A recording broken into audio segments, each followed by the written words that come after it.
C'est fini, c'est terminé. Le Toulouse Football Club remporte la Coupe de France 2023. OLTPC ce dimanche à 17h05, rendez-vous donc dès 16h au Danube. Comme je pourrais pas faire la blague, le poulet frites c'est pas chez mamie, c'est au Danube, c'est cher à Camille, c'est quand je joue à 13h. Là c'est quoi? C'est les crêpes, c'est pas chez mamie, c'est faites des crêpes au Danube? Non, mais on a des super desserts après. Voilà. Et je suis pas là pour faire que la pub du Danube, mais on trouvera de quoi vous donner à manger et de vous donner à boire. Il y a pas de problème pour ça. Allez, donc on y sera donc dès 16h comme d'habitude. Il y aura donc le concours de pronos. Ensuite, on aura à 16h30 le quiz pour pouvoir remporter aussi des boissons. Le speaker, le Daniel, un incroyable speaker que Sacha t'avais pu faire. Tu avais fait une fois, non? Ouais, je l'ai fait. Je sais plus quand. Il y a un moment, un jour. Il y a quel contre Lille. Ouais. Tu l'avais fait aussi, non? Non, mais Non, toujours pas. écoute, entraîne-toi dimanche. Là, si je croise ton regard, c'est pour toi. Donc voilà, n'hésitez pas à venir. 16h45, il y aura donc le sécanto à l'entrée des joueurs au dernier moment, donc juste à l'entrée des joueurs, comme je viens de le dire. Et il faudra bien sûr venir avec vos écharpes, faire votre plus beau tendu. Donc on peut faire le jingle speaker alors. Le jingle speaker. Et ouais, on peut créer le jingle speaker. Mais quoi. totalement. Ouais. Allez, on reçoit donc un expert de l'Olympique Lyonnais. Eh oui.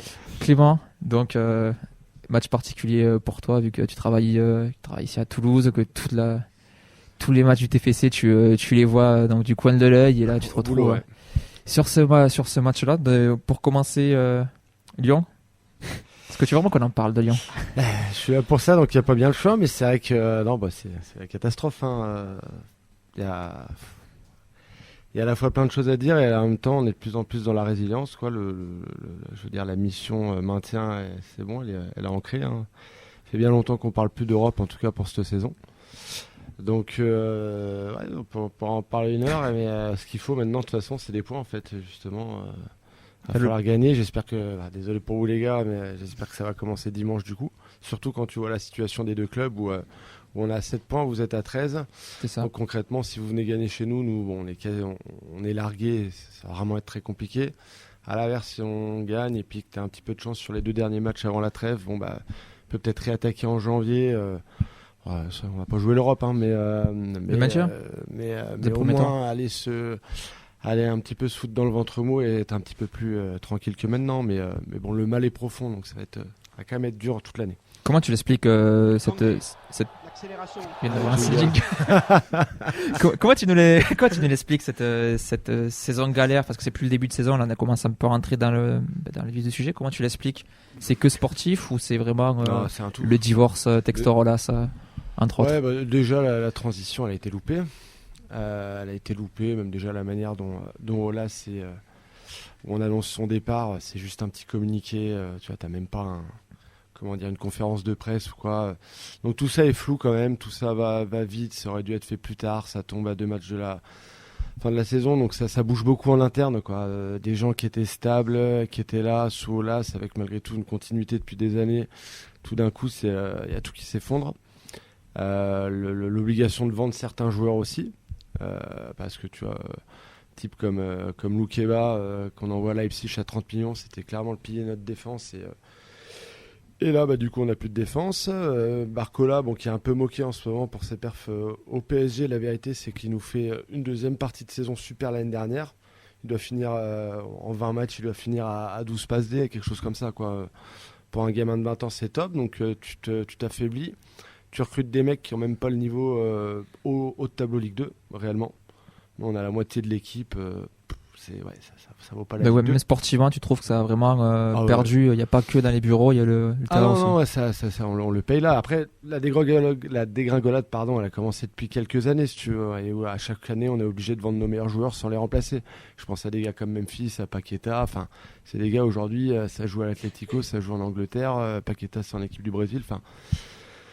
On a fait malheureusement, on a dû vendre pour faire de l'argent et en fait, ça n'a pas été remplacé. L'académie qui nous a quand même sauvés ces 10 dernières années, là, elle nous donne pas satisfaction. C'est comme ça. Hein. Après, c'est pas de la faute. Hein. On va pas sortir des Benzema tous les ans, même si on aimerait bien. Et puis malheureusement, le problème c'est que le tout a contaminé les quelques bons joueurs qu'on a, quoi. Je veux dire, même Lopez, qui est un gars solide, qui nous a quand même sauvé les fesses paquet de fois depuis 10 ans, il y est pas. La Casette met pas un pied devant l'autre et en même temps on lui donne pas de ballon, donc il va pas marquer des buts s'il a pas le ballon dans les pieds. Tolisso, pareil, c'est l'ombre de lui-même. Enfin, le problème, c'est que les gars qui sont censés te la tenir sont contaminés par cette négativité. Et sincèrement, je sais pas si vous avez pu voir un peu les matchs de Lyon, mais au niveau la faiblesse, c'est terrible, quoi. Moi, mais je souris, mais j'ai vu le match à Lens. J'ai trouvé qu'il y avait du mieux quand même. Alors, sur celui-là. Depuis Rennes, depuis la victoire à Rennes. Ça donne de l'espoir. À Rennes, c'était quand même pas terrible, parce que à Rennes, ils prennent un rouge à la 4e et on tremble les 30 dernières minutes, donc c'est quand même symptomatique. Lens, j'ai pas pu le voir, mais de ce que j'ai lu, pas mal. C'est vrai, apparemment du mieux, mais je crois que c'est les 2 matchs là. Je sais pas si j'ai d'autres matchs là depuis le début de la saison que je peux te citer. Il y avait le premier à Strasbourg où on mérite pas de perdre et on le perd. Et sinon, le dernier que j'ai pu voir dans l'intégralité, c'est quand on reçoit Lille. Il y a 2 classes d'écart, quoi. Et Lille, c'est pas, ça tourne bien, mais c'est pas des foudres de guerre, quoi. Et ils viennent nous taper 2-0 chez nous, sans stress. J'ai pas pu voir celui à Marseille, donc il y a 2 jours, mais apparemment il y a pas de match dans le match, quoi. Et puis c'est ça tout le temps, quoi. Puis tu te fais taper chez toi contre Clermont, enfin c'est dur, hein. Donc on espère un réveil tous les week-ends, nous, à Lyon, tu vois. On espère dimanche, j'espère. Mais celui de dimanche, il est encore plus important qu'il en a l'air, je trouve. Et autant pour nous, que pour mais nous aussi pour Toulouse, tu le gagnes, tu te donnes de l'air avant 2 gros matchs et tu sais que tu vas faire la trêve, pas en milieu de tableau, mais ça va. Tu te le perds, ça vous met dans la sauce. Et puis nous, si on a le malheur de le perdre, c'est... il reste plein de matchs, mais ça fait quand même une série négative. Mais on n'a que 7 points, quoi. Ça fait du bien d'entendre, les gars. Ça fait du bien, quand supporter toulousain, de pouvoir relativiser, d'entendre d'autres personnes en souffrance aussi. Écoute, on est là. Et puis tu vois, nous, c'est pas du tout pour vous chambrer, mais on n'est pas habitués. Oui, c'est ça. Ça, c'est vrai aussi. pour ça que Lyon, c'est quand même un club qui était cité un exemple. Il y a encore 5 ans. Même plus. Il y a 20 ans. Il y a 4 ans, c'est demi-finale de Ligue des Champions. Oui, quoi. voilà. Ça a commencé, il y a 20 ans, quoi. On citait Lyon, mais un exemple, mais sur plein de points, quoi. Oui. Sur la présidence, sur son sur son centre de formation. Les féminines. Les féminines, exactement. En Coupe d'Europe, ça y était régulièrement, et c'était pas de l'Europa League, c'était de la Champions League chaque année, et donc ça sortait des perfs, et ça fournissait des joueurs donc en équipe de France, et ça recrutait des bons joueurs et qui s'épanouissaient. Non, c'est un club qui sombre depuis, je dirais, 7-8 ans. C'est ça, ouais. Lentement, mais sûrement. Alors, j'ai cité Jean-Michel Aulas, mais il a fait de belles choses, hein. Ouais. Mais c'est quand même sous sa fin de présidence, il me semble qu'il a un peu... il n'a pas su passer le témoin, j'ai l'impression. C'est toujours dur. Hein. Il y a eu un problème de passation de témoin. Alors, est-ce qu'il était exigeant avec la personne qui était censée reprendre? Voilà, il n'a pas trouvé le moyen de sortir, on va dire, dignement de ce club, quoi. Et là, il est parti, il laisse Lyon dans un état, parce que c'est quand même sa politique, hein. C'est sa fin de présidence qui a généré un peu tout ça, quoi. Les déficits, les erreurs de casting, etc. Et c'est compliqué pour eux, ouais. Mais moi, je sens une très très grosse désillusion pour tous les supporters de Lyon à la fin du championnat, quoi. Là, je les vois pas. Des fois, en rigolant, je le disais avec vous, on n'est pas loin d'un barrage Lyon-Saint-Etienne, quoi. C'est RSA. Après, ça serait quand même. Alors là, je vais me détacher complètement de mon côté supporter de Lyon. La drama, elle serait quand même absolument incroyable, quoi. Mais tu parlais de cette saison et que tu sais que vous n'êtes pas habitué. Pour moi, ça joue beaucoup, parce que les cadres qui sont pas au niveau, les Lacazette, les Lopez, tout ça, c'est des bons joueurs, mais dans la préparation au niveau mental, jouer le maintien, c'est un exercice, c'est totalement différent sur une saison que de jouer le haut du tableau. Et quand t'es pas habitué face à des équipes qui sont souvent dans cette situation-là, ça te met vite en difficulté, et c'est un état d'esprit totalement différent. Ah, complet. Et même les supporters se comportent pas pareil. Je veux dire, avant, c'était la bronca dès que tu faisais 2 matchs nuls à la maison. Là, il y a une forme de résilience qui est même terrible. Alors, au moins, ils sont pas trop stupides. Donc ça, j'avoue que je vais faciliter les supporters de Lyon. Et c'est un peu l'union sacrée. Mais il y a une forme de résilience où on chante, on chambre déjà, quoi. Je sais pas si vous avez pu voir un peu les vidéos. Les extraits, ouais. Les chants qu'il y a dans les tribunes, on chambre nos joueurs. Donc c'est Toulouse aussi il y a quelques années, hein, avec Duprat, tout ça. De toute façon, tout le monde a eu son lot, quoi. Oui. Je vais rien vous apprendre encore une fois, mais oui, c'est vrai qu'on me le disait en plus en début de saison, on le disait, et c'était des supporters toulousains, des copains, quoi, qui me disaient, mais vous en êtes là parce que vous savez pas ce que c'est. Enfin, bon, moi, ça me parlait pas. Mais force est de constater, c'est vrai qu'en fait, on sait absolument pas gérer ça, quoi. Mais tu crois quand même à cet effet rebond que ça va repartir? Parce que nous, supporters toulousains, quand on analyse le classement, souvent on se dit ouais, il y a Lyon derrière nous, mais ça compte pas. Il y a un moment où ça va repartir et vu les budgets, vu les moyens, vu l'effectif, ça va forcément à un moment repasse devant nous. Faut pas le compter comme dans la charrette, on est tranquille. Est-ce que toi, tu as cette vision-là ou vraiment là aujourd'hui, tu te dis ça peut nous tomber au nez comme ça peut pas arriver à Saint-Etienne ou à Bordeaux? Sincèrement, moi j'y crois parce que j'y croirai toujours, quoi. Et puis je suis comme vous, les gars, je supporte un club, même si j'ose même pas l'imaginer, mais ils sont en Ligue 2 à la fin de la saison. Je serai toujours lyonnais l'année prochaine, quoi. Ça va pas changer. Mais oui, je suis d'un naturel optimiste, donc j'y crois, je l'espère profondément. Maintenant, la vérité, c'est quand tu regardes ce qui se passe, c'est au-delà du jeu, quoi. C'est pas tant le foot et les points, mais dans l'ensemble, oui, c'est ce qui est arrivé au Steph ou ce qui est arrivé à Bordeaux, c'est quelque chose qui peut nous arriver. Justement, il prouve que tu peux être on va dire une grosse plateforme du foot français et sombrer. Nous, malgré tous les moyens qu'on a mis depuis 10 ans, de toute façon, à la fin, c'est les points, quoi. Ouais. Donc, c'est possible. Il faut arriver à prendre quelques points avant le mercato. Mercato, on nous a dit qu'on aura le droit de recruter. Censé y avoir une enveloppe de 50 millions pour aller prendre 2-3 gars. Mais bon, Prenez pas chez nous. Prenez Prenez pas pas chez bouger, nous. quoi. Ouais, non, mais on prendra ce qu'on peut aussi. Je vais te dire, non, on va peut-être aller chercher Pascal Duprat, tu vois. Ça, tu vois.